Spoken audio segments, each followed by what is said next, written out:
Good afternoon, fellow Mechanical Engineering 200 students. I'm here today to talk to you about ThomasSavery.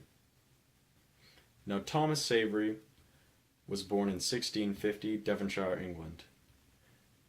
He became a military engineer and a captain by 1702.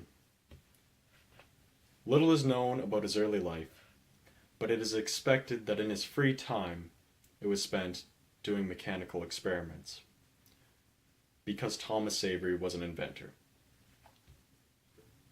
Thomas is very familiar with patents. He held many during his time.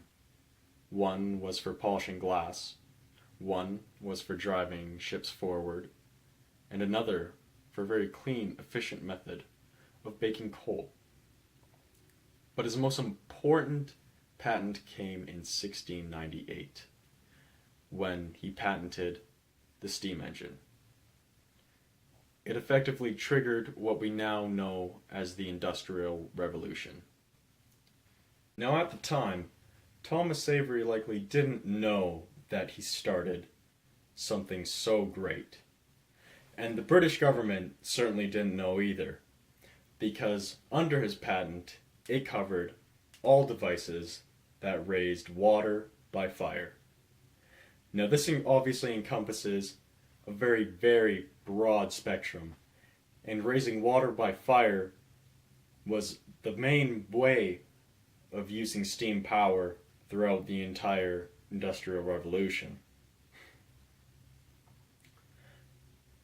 As a result of the patent having such a broad spectrum that could be covered, Thomas Newcomen had to include ThomasSavery as a co-inventor when Thomas Newcomen made his much more efficient piston steam engine.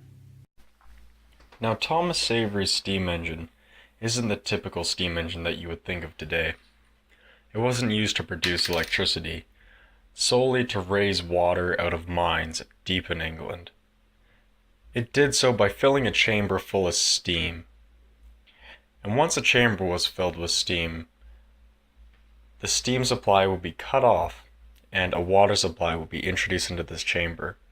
Once the steam would condensate and the water supply being open to atmospheric pressure, the water would rush up the chamber and up and out mines in England.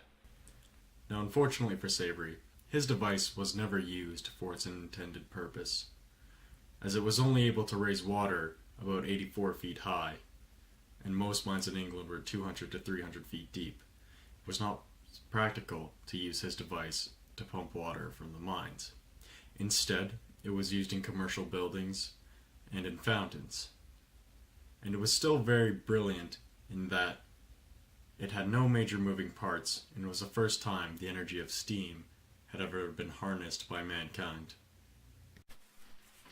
This is ThomasSavery, and he died in 1715. There's very little known about him other than his accomplishments in engineering. Very little history of his military career, but he was likely a very influential person because he had many connections up in the British government. The impact of Thomas's device could easily be seen by the fact that steam technology was advanced throughout the years following the introduction of his first steam engine, but could also be examined by his impact on British society. He owned and operated a manufacturing plant where he employed many workers for a number of years, and he also managed to gain a lot of money in royalties from businesses that wanted to use a steam engine.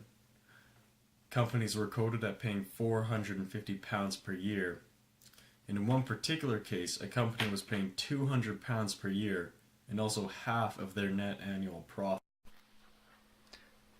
Thank you very much for listening. My name is Alex Steneker, and ThomasSavery instigated the Industrial Revolution with his invention of the first steam engine.